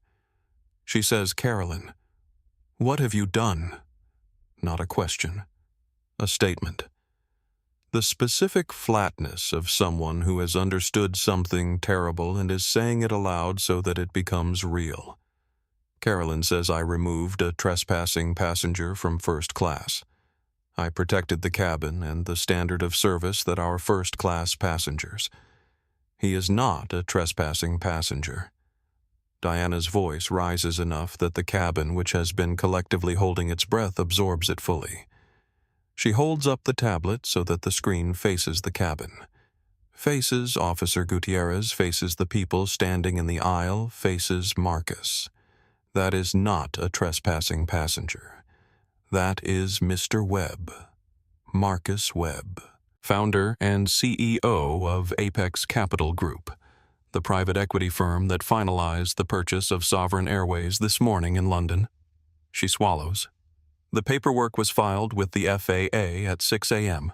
The ownership transfer is official, and the board of directors sent emergency notifications to all senior staff 32 minutes ago. She steps toward Marcus. Her voice drops to something closer to a whisper that still carries in the silent cabin. He owns this airline, Carolyn. He owns this aircraft. He owns every seat on it, including the seat you had him removed from. He owns the badge on your lapel and the scarf around your neck and the contract that employs you. She cannot finish the sentence in the way she might have planned to finish it because the weight of it collapses whatever professional composure she was maintaining. She looks at Officer Gutierrez. "Please remove his handcuffs," she says. "And I am sorry. I am so deeply sorry that this happened on a sovereign aircraft." Gutierrez is already moving.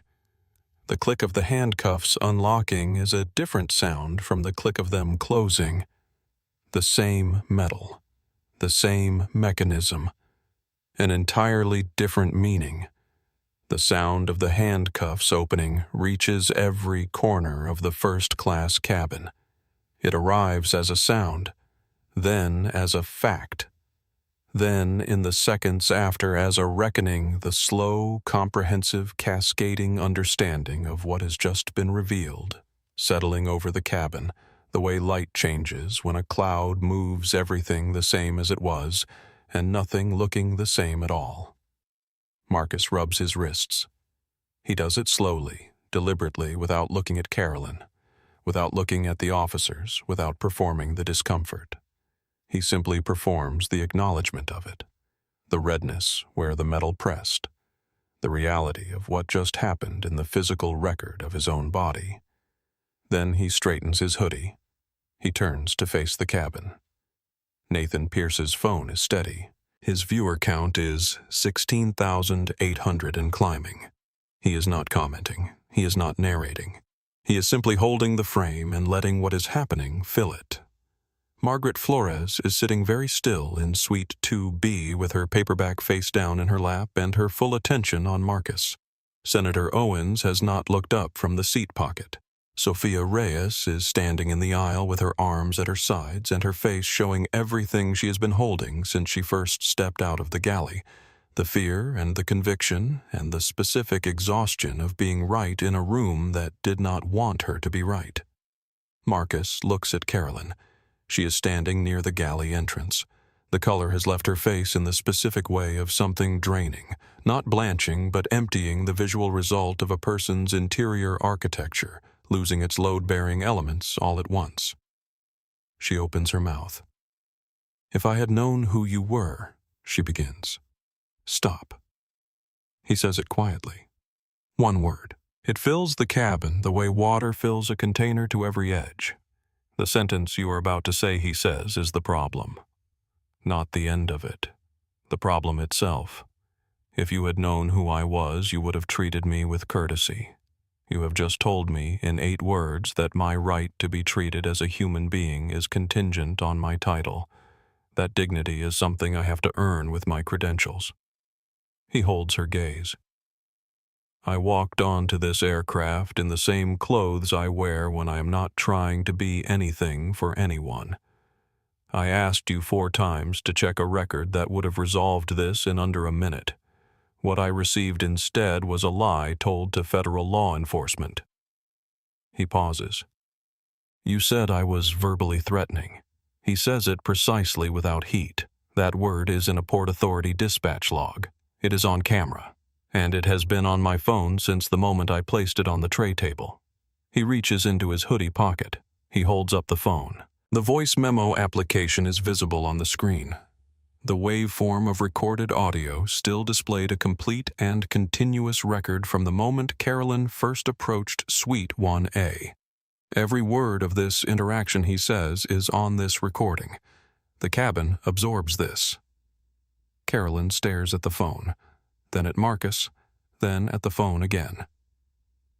From Suite 2A, Nathan says into his camera quietly the commentary of someone who cannot stop himself even as he knows that what he is witnessing is larger than commentary. He has been recording the whole thing. From the beginning. All of it. Viewer count 19,400. Senator Owens has closed her eyes. Diana Marsh says, Mr. Webb, on behalf of Sovereign Airways and its leadership, I want to express. Marcus looks at her gently. Diana, you ran through a terminal to get here. You are not responsible for what happened in this cabin. He says it clearly and without ambiguity because she needs to hear it and he means it. He turns back to Carolyn. This is what I want you to understand, he says. The version of tonight where none of this happened was available to you. It was available after the first tap on my shoulder if you had said, let me check our records. It was available after the second tap, after the third tap, after every one of the 4 times I said, check the manifest. It was available when Sophia told you the pass was valid. When Drew confirmed my notation. When Margaret and Sophia stood in that aisle together. He lets that land. At each of those moments, he says a different version of tonight was still possible. You chose not to take any of them. And then you lied. Carolyn's mouth is open. No words are coming out. This is not the absence of words. This is what it looks like when someone who has spoken with total confidence for 18 years runs out of the specific confidence required to speak. From Suite 2B, Margaret Flores does something quiet and specific. She holds out her boarding pass toward Sophia, who is still standing in the aisle. Honey, she says, would you mind checking something for me? I just want to make sure my name is correctly in the system. She says it with the specific warmth of a woman offering someone a reason to stand straighter. Sophia takes the boarding pass. She checks it. She hands it back. Your reservation is perfect, Ms. Flores. Thank you, dear, Margaret says. Then she looks at Marcus. She says I am going to write a very long letter. He says I would be grateful for that. From Suite 2, A. Nathan is speaking into his phone again. Viewer count at 22,000. His voice barely above a breath. This man has just had the most difficult 20 minutes of any person's night that I have ever witnessed. And he is sitting here having this conversation with more dignity than I would be capable of. I have been documenting events for 11 years. I have never seen anything like this. Officer Gutierrez, who has been standing near the boarding door since removing the handcuffs, says Mr. Webb. I owe you an apology. I responded to a call that gave me specific information and I followed protocol without. He stops. What happened here tonight should not have happened. Marcus looks at him. Your apology is accepted, he says. I know you were given false information. Your report tonight will need to be complete and accurate. Gutierrez. It will be. You have my word. Senator Owens opens her eyes. She looks at Marcus. She does not speak. But she looks at him with an expression that is not entirely composed, an expression that contains something more than political calculation, something closer to the look of a person confronting a version of themselves that they have been trying not to see. Marcus meets her gaze.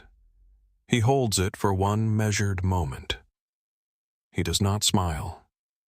He does not accuse. He simply lets her see that he sees her. Then he turns back to Diana. I need a full cabin incident report filed with Corporate Operations Legal and HR simultaneously, he says. I need the audio from my recording transmitted to Sovereign's legal team tonight, and I need to speak with you about the crew changes required before this aircraft departs. Diana.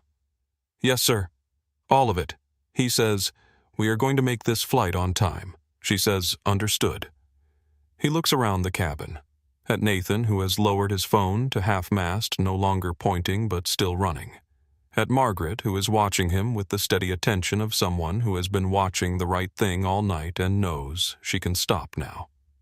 At Sophia, who is standing in the aisle with her hands at her sides and her chin up and the look of someone who did not know until this hour exactly what they were made of. At Drew, visible in the galley entrance. Drew who knew and was late. Who said something when it almost no longer mattered. Marcus looks at him for a moment. The look does not contain absolution. It contains something more complex, the recognition that late is not the same as never, and that the record of what Drew did and did not do will be examined properly and in full. Drew looks at the floor. Marcus looks at Carolyn. He says, You have 30 seconds. The 30 seconds begin. The cabin is not chaotic. It is not celebratory. It does not perform relief or outrage or the theatrical satisfaction of a room that has just watched justice arrive. It is simply completely, absolutely quiet, the specific quiet of a space in which a truth has been established, and everyone present is in the process of absorbing its full weight. The businesswoman in row 3 has closed her laptop. She is looking at Marcus with the expression of someone watching something they were not expecting to see tonight and are not entirely sure how to hold. The honeymoon couple in row 4 are no longer watching the same screen. They are watching the same moment, their hands still joined across the armrest, their faces showing something that does not have a clean name, a combination of disbelief and recognition and the quiet gratitude of people who understand they have witnessed something they will carry for a long time. The white-haired man with the newspaper has folded it and placed it beside him on the seat. He has not taken his eyes off Marcus since the handcuffs were removed. Officer Gutierrez stands near the boarding door. He has 22 years of training and experience, and the professional composure that goes with them. He is not entirely in possession of that composure at this moment. He does not leave. Leaving would be the easier thing, and he does not do it. He stays, and his staying is its own kind of statement. Senator Owens is very still. The briefing portfolio is closed. The reading glasses are off. She is looking at the middle distance with the expression of a person doing significant internal work, the kind that does not produce outward movement because all the movement is happening underneath. Drew Talbot has not moved from the galley entrance. He is standing with his hands at his sides, not gripping anything, not looking at anything specific. He is doing the work of a person living inside a decision they cannot revise and must now carry. Sophia Reyes is still in the aisle. She has stopped being afraid. Not because there is nothing to be afraid of, the professional uncertainty is real and remains real, but because the fear has been surpassed by something else, something that does not have a name exactly, but that feels like having been present fully and at cost for something that mattered. Marcus is back in Suite 1A. He has returned to the seat. He did this deliberately, the return to the physical space from which he was removed, because the return is its own statement, small and undeniable and complete. He has adjusted the seat angle. His hands are folded in his lap.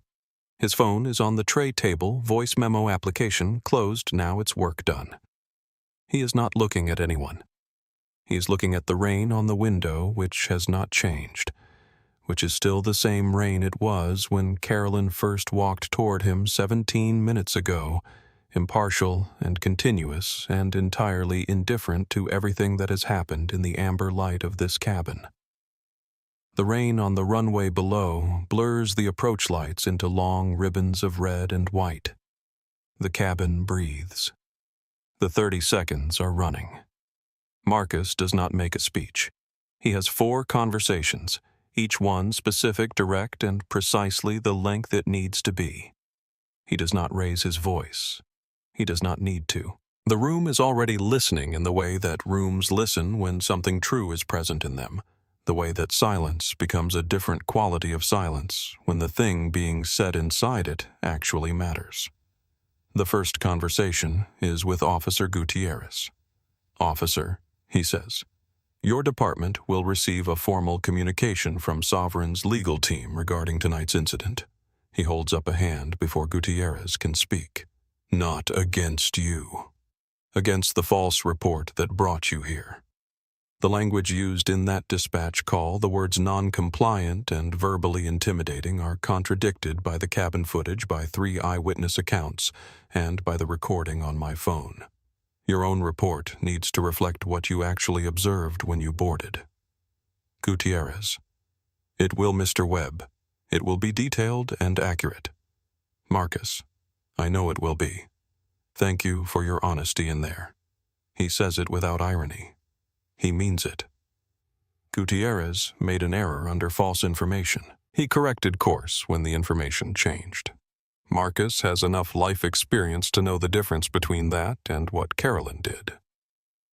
The second conversation is with Diana. "I need the following to happen before we depart," he says. "A crew change for the head purser position effective immediately. The incident report filed to Corporate Operations, Legal, and HR simultaneously tonight before this aircraft lands in Chicago. And I need Drew Talbot's role in this documented. He was given correct information about the manifest and he stayed quiet. He spoke up eventually. Both of those things need to be in the record." Diana, writing on her tablet: "Yes, sir. Marcus. One more thing. The senator in Suite 1B will be traveling to completion on this flight. I do not want her touched or inconvenienced, but I want it noted that she was present for the full interaction and made a specific choice about her participation in it." Diana looks up from her tablet. He says, "I will handle that conversation separately." The third conversation is with the cabin. He does not stand to address them. He speaks from Suite 1A in his seat, in his hoodie, in the faded jeans and scuffed sneakers. He speaks in a normal voice that carries in the quiet. "I want to say something to the people in this cabin who saw what happened tonight and chose to stay present for it." He looks at Sophia first. "Standing up cost you something," he says to her. "It did not cost you nothing. I know what it cost, and I know when it happened, and I know that you did it more than once. That is not something that everyone does." He looks at Margaret. "You stood beside her," he says, "a stranger, with your paperback and your phone and your 32 years of knowing when something is wrong. I am grateful for what you did and for what you will put in writing." He looks toward Suite 2A. He does not address Nathan by name because Nathan is still technically a private citizen with a camera, and Marcus is careful about the specific privileges of that position. But he looks at Suite 2A and he says, "The people who documented this tonight did something important. Not for me, for the broader truth that this kind of thing is still happening and that it needs to be seen." He looks at the honeymooning couple, the businesswoman, the white-haired man with the folded newspaper. He looks at all of them. "This was not supposed to be your problem tonight," he says. "You bought tickets on a flight to Chicago, and you sat down, and you were supposed to get a glass of champagne and wake up at O'Hare. Instead, you witnessed something that most people experience alone, without witnesses, without cameras, without anyone to stand beside them." He pauses. "Your presence mattered," he says. "The fact that this happened with witnesses changes what accountability is possible. Thank you for not looking away." The fourth conversation is with Carolyn. She is still standing near the galley entrance. She has not moved. She has been standing in the same position since Diana said he owns this airline, and she looks in this moment like a person whose body has forgotten how to be casual, how to be anything other than what she is right now. A woman at the end of something. Marcus turns to her. He does not approach her. He speaks from Suite 1A across the space between them, and his voice, when it reaches her, is neither warm nor cold, but something more final than either. "Carolyn," he says. "I have been in rooms that tried to make me small for the whole of my professional life. Hotels where they sent me to a different door. Boardrooms where they assumed I was the catering staff. Aircraft where something in the posture of the person approaching me told me before a word was spoken what verdict had already been reached." He holds her gaze. "I did not build what I built by responding to those rooms with anger. I built it by being patient enough to outlast them." He pauses. "But patience is not the same as acceptance. And what happened in this cabin tonight is going to produce consequences that are proportional to what was done. Not because I am angry, because this is what accountability looks like." He says, "You have 30 seconds to collect your things and leave this aircraft." Carolyn opens her mouth. She closes it. She opens it again, and what comes out is, "I have union representation. I have 18 years of service. I have commendations and performance records, and I have the right to a review process before any."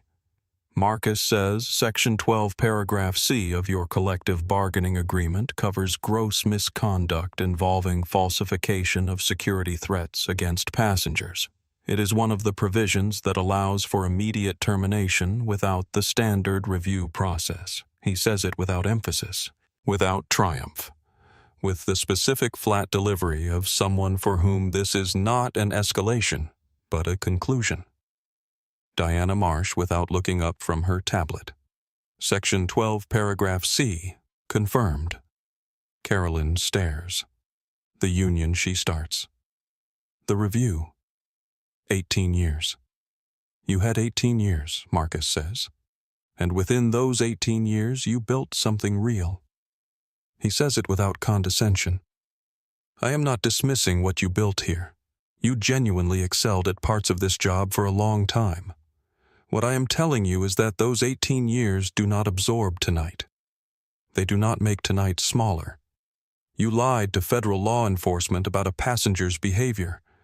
You called my presence in a seat I own inappropriate, and you did it in front of 9 witnesses, 2 cameras, and a voice recording. He checks his watch.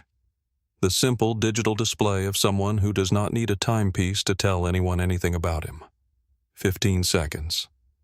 Carolyn looks for someone to stand beside her. There is no one. Drew is in the galley entrance looking at his feet. The cabin is still and watching.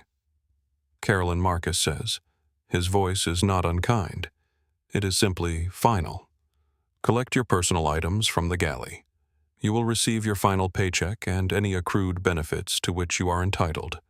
The formal termination paperwork will be processed tonight. He pauses. And leave the badge. The silence after those 3 words is complete. The badge. Not her scarf, not her nameplate.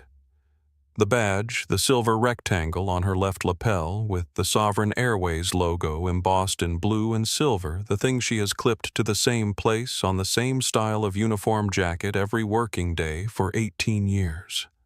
The thing she reaches for first in the morning when she gets dressed, the thing that tells her every day who she is. Her hand moves to it involuntarily. The deep reflex of reaching for something that has been there long enough to feel like part of the body. She looks at Marcus. He looks back. She unclips it. It takes 2 attempts because her hands are shaking. The first attempt, her fingers close, and then the clasp does not release, and she has to try again. And the second attempt, with the full awareness of 9 people watching and 1 camera running, and the finality of it settling over her like weather, the badge comes free. She sets it on the tray table of Suite 3. The nearest flat surface. It makes a small sound, lighter than it should be for something that weighed so much for so long. It sits on the tray table and looks exactly like what it is: a piece of corporate hardware, a badge number, and a logo, the physical token of an authority that has ended. From Suite 2B, Margaret Flores does not look at the badge. She looks at her book, which she has not opened in 40 minutes.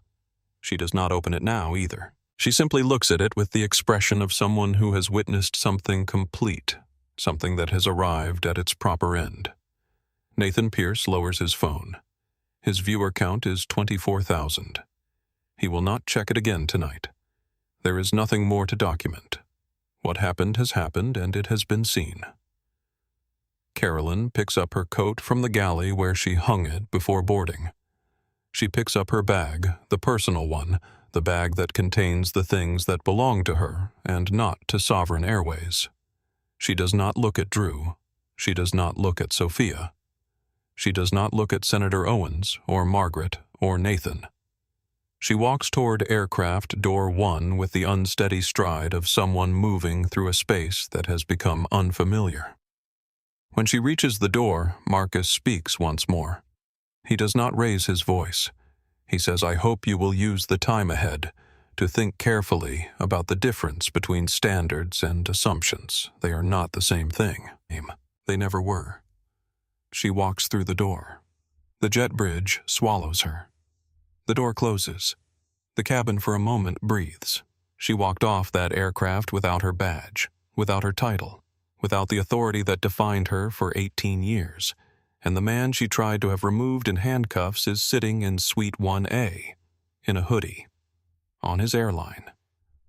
Before we see what happens next, I want to ask you one thing. What would you have done if you were Sophia that night, 9 months into a job? A supervisor with 18 years of seniority. And you knew she was wrong. What would you have done? Tell me in the comments. I think about Sophia's decision more than almost anything in this story. If you are not subscribed yet, this is the moment. Hit that bell. Because what happens to the people in this cabin after tonight is the part of the story that matters the most. Let us finish it together. The cabin has settled into a different kind of quiet. Not the suspended, breathless quiet of before. Something more like the quiet after a storm when the air has changed and you can feel the change even before you look outside to confirm it. Marcus turns to Suite 1B. Senator Patricia Owens is looking at him. She has been looking at him finely and directly since Carolyn walked through the door. Her briefing portfolio is closed. Her hands are folded in her lap. Her expression is the most unguarded it has been since she boarded the expression of a woman who has temporarily suspended the automatic political composure and is simply sitting with what she has witnessed. He says without preamble, "Senator Owens, I think we have met before. Yes, the infrastructure roundtable in Washington, 2 years ago. Him, I believe your re-election campaign received a contribution from an Apex Capital PAC." A pause. It did. He says, "I am not raising that as a threat. I want to be clear about that. I am raising it because I want you to understand the full context of this conversation when I say what I am about to say." He pauses. "What you witnessed in this cabin tonight," he says, "is something that happens every day. Not always with this outcome, not usually with the cameras and the documentation and the ownership paperwork. Usually it just happens and the person it happens to gets off the plane quietly and carries it home and nobody writes it into any record. Senator Owens is very still. He says the regulatory environment around how airlines investigate and address passenger complaints, particularly complaints about how passengers are treated based on characteristics that have nothing to do with their behavior, is thin. I know you know this. I am telling you that I will be paying attention to what gets better and what does not, and who is responsible for the difference." He says it without anger. He says it with the specific quiet conviction of someone who has resources and intention, and the patience to use both. He says, "I hope you had the opportunity to observe tonight carefully." She says, "I did." She says it quietly. She says it with something in her voice that is not quite an apology and is not quite nothing. Something in the middle that will have to be enough for now. He says, "Good." He turns back to the window. Senator Owens sits with what he has said for a long time. She does not reach for the briefing portfolio. She does not put her reading glasses back on. 3 weeks after this flight, she co-sponsors a bill requiring commercial airlines to implement independent auditing of passenger complaint records with specific attention to patterns in complaint outcomes. The bill does not reference Flight 2247. It does not need to. She does not make a public statement connecting it to that night. But when a reporter asks at a press conference 6 weeks later what prompted her renewed focus on commercial aviation accountability, she says, "I observed something that made the issue real to me." She does not elaborate. She does not need to. Marcus asks Diana to send Sophia forward. Sophia comes. She walks the length of the aisle with the slightly careful step of someone who is not entirely sure what happens next. She stands in front of Suite 1A with her hands quiet at her sides, the trembling gone now, replaced by something more settled. Marcus says, "What is your full name?" "Sophia Maria Reyes," he says. "How long have you been with Sovereign?" "9 months, sir," he says. "And why did you come out of that galley tonight, when you knew what it could cost you?" She considers the question with the seriousness it deserves. She does not reach for a clean answer quickly. She thinks about it. Then she says, "Because I knew what I had scanned at the boarding door, and I knew what the manifest said, and I knew what she told Port Authority. And those 3 things did not match each other, and I thought about what it means if I just stayed in the galley while they did not match, what it means for him, what it means for the next passenger, what it means for me, and what I am willing to call my job." She pauses. She says, "I did not want to be someone who stays in the galley." Marcus looks at her for a moment. In that moment, there is something in his expression that he does not usually allow to be visible, something that comes from very far back from a Hampton Inn and a yellow legal pad and a mother eating cold rice at midnight from every version of the room that tried to close on him and every person along the way who chose at personal cost to say something true. He says, "Sophia, effective tonight, you are the acting head purser for this flight." She blinks. "Sir?" He says, "Starting Monday, you will begin the formal review process for a permanent senior purser position. Captain Marsh will coordinate the certification pathway. Everything you need to qualify you will receive. Sophia says I do not have the hours for. You have the only qualification that matters," he says. "You told the truth when it cost you something to do it. Everything else is training. Training I will make sure you receive." A moment. He says, "One more thing. Drew Talbot." She meets his eyes. He says he will be reviewed. He knew what the manifest showed, and he was silent while it mattered. He spoke when it was almost too late. "That is not nothing. But it is also not what you did, and the difference between the 2 things is something I want the organization to understand clearly." He pauses. He says what Drew did and what you did are both in the record, and the record will be used to build the culture this airline needs to be. People will see both examples, and they will learn from both. The lesson is B. Sophia, not Drew. Sophia does not smile. She nods once with the gravity of someone who understands that they have been handed something weighty and intends to carry it properly. She says, "Thank you, Mr. Webb." He says, "Thank you, Ms. Reyes." She returns to the galley. She is walking differently. Not with pride exactly, with the specific settled quality of someone who has been tested in the way that matters and did not find themselves wanting. Diana Marsh makes notes on her tablet. She looks up once and meets Marcus's eyes. She says nothing. He says nothing. The understanding between them is complete and does not require words. From Suite 2B. Margaret Flores watches Sophia walk back to the galley. She opens her paperback. She finds her page. She reads. The replacement purser boards at 12:24 a.m. Her name is Andrea Voss. She is 41 years old, and she has been briefed in the 5 minutes she had available on the broad strokes of what has occurred on this aircraft tonight.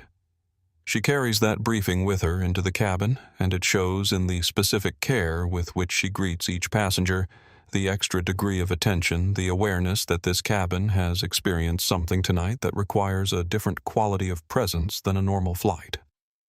She introduces herself to Marcus. She says his name correctly without hesitation and offers nothing beyond professional courtesy, which is precisely what he wants. He thanks her. Sophia runs the forward galley with the focused calm of someone who has just discovered something about themselves and is still in the process of understanding what it means, what its implications are, what it will ask of her going forward. She does not perform the discovery. She simply works with the same care she has always brought to the small bottles and the service order and the details that no one notices unless they are missing. Officer Gutierrez pauses at the boarding door before departing. He looks back at Marcus in Suite 1A. He gives a small nod, the gesture of a person who does not have the right words and knows it, and is not going to reach for wrong ones. Just the nod, I saw you. I was part of something I should not have been part of. I am sorry in the way that a person is sorry when they understand the full weight of what that word means. Marcus returns the nod. That is all. It is enough. The boarding door closes for the final time. The aircraft pushes back from Gate 14 at 12:41 a.m., 54 minutes behind schedule. The rain is still falling. The runway lights still streak through the wet windows, red and white, blurring and sharpening with each pass of the wipers. The cabin dims for departure. Marcus, in Suite 1A, closes his eyes. His phone is in his pocket. The voice memo application is closed. The duffel is in the overhead compartment. His hands rest on the wide leather armrests open-palmed. He does not think about the acquisition, about London, about the paperwork, about what comes tomorrow in the form of statements and legal filings and the specific operational work of what he has built. All of that exists and will be waiting for him when he lands. Right now, in the amber quiet of a cabin full of people going home, he falls asleep. Not because everything is resolved, because he has done what he came here to do. He has seen this airline the way its passengers see it, and now he knows exactly what needs to change. The aircraft lifts off the runway and climbs into the dark, and the rain closes over the gap it leaves behind like water. 3 months later, the cabin footage from Sovereign Airways Flight 2247 has been viewed 41 million times across platforms. Not because Marcus released it, he did not, but because Nathan Pierce posted 23 minutes of it the night it was recorded, and the internet did what the internet does with things that are true and recognizable and painful in the specific way that truth can be when it arrives without warning in a place where someone expected to sleep. The conversation it produced was not clean. Online conversations never are. There were people who said Carolyn was simply doing her job. There were people who said she should face criminal charges. There were people who said everything at once in the loud, undiscriminating way of a conversation that has outgrown the thing that started it. Marcus did not participate in any of it. He released a single written statement through Sovereign's communications office, 94 words, which said, "What happened on Flight 2247 was an example of the kind of treatment that passengers experience regularly, usually without cameras, without documentation, and without the specific circumstances that made accountability possible in this case. We are using this incident as the beginning of something, not the end of it. The goal is not headlines. The goal is that the next passenger and the one after that and the one after that are treated like human beings regardless of what they are wearing." He meant it. Under his direct instruction, Sovereign conducts a full review of 5 years of passenger complaint records across all 41 routes. The review finds 14 cases with patterns consistent with what happened that night. 4 employees at 3 different locations are terminated following the review. A new training program is built from real scenarios, from actual events, from the experiences of actual passengers who agree to share them, and it becomes mandatory for every crew member in the Sovereign network. It is not called a sensitivity training. It is not given a branded name. It is called internally simply what this job requires.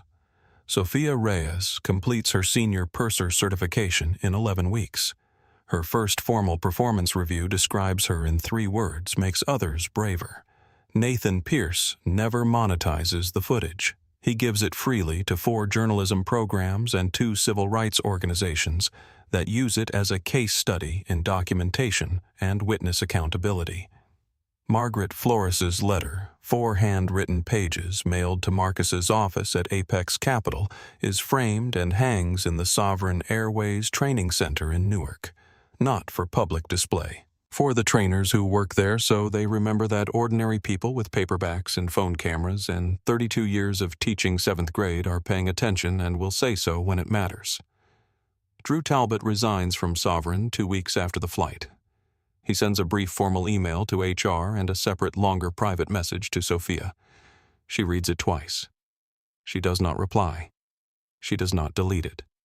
She puts it in a folder she has not named yet. 6 months after Flight 2247, Marcus boards a Sovereign flight at O'Hare. Economy class. Middle seat. Same charcoal gray hoodie.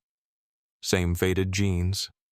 Same Air Force ones with the small scuff on the left toe that he still has not addressed. Same battered leather duffel in the overhead compartment. Nobody in his row knows his name.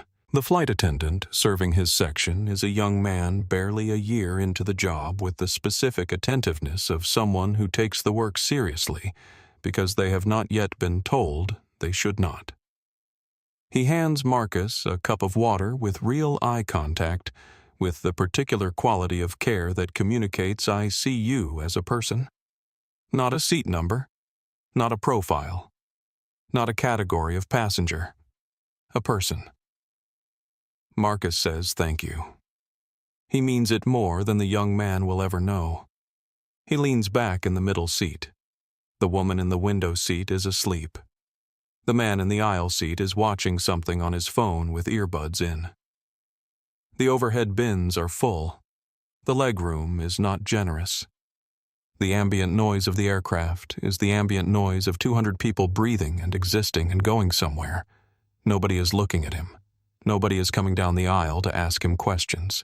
Nobody is deciding what he deserves based on what he is wearing. He is just a man on a plane, and that specific, ordinary, taken-for-granted invisibility, the freedom to simply exist in a seat on a flight without being questioned about whether he belongs there is the thing.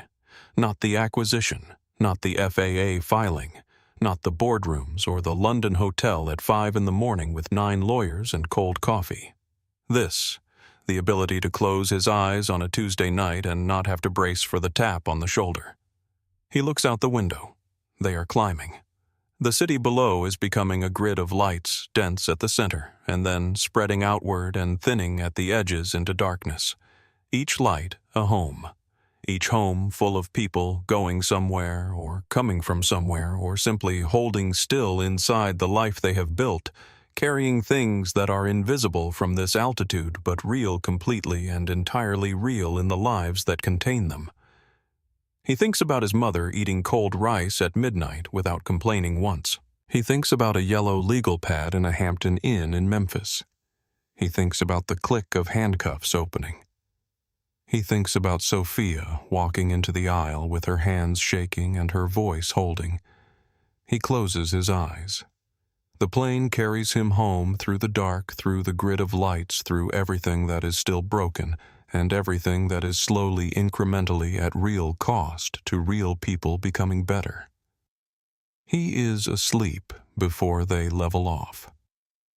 If this story moved something in you, if you recognized yourself in Marcus, or in Sophia, or in Margaret sitting in Suite 2B with her paperback and her quiet refusal to look away, then this story did exactly what it was meant to do. Like this video, if you believe that a person's right to dignity does not depend on what they are wearing or what title is on their business card. Hit that like button right now if this story made you feel something real. Subscribe to this channel because we tell stories about quiet strength, about people who stand up when standing up costs something, and about the kind of justice that does not announce itself but simply steadily arrives. If you are not subscribed yet, click that button and hit the bell so you never miss a story like this one. Share this with someone who needs to be reminded that one person choosing to tell the truth in a room full of people who are not can change everything. Share it with someone who needs to hear that they are not alone. We will see you in the next story.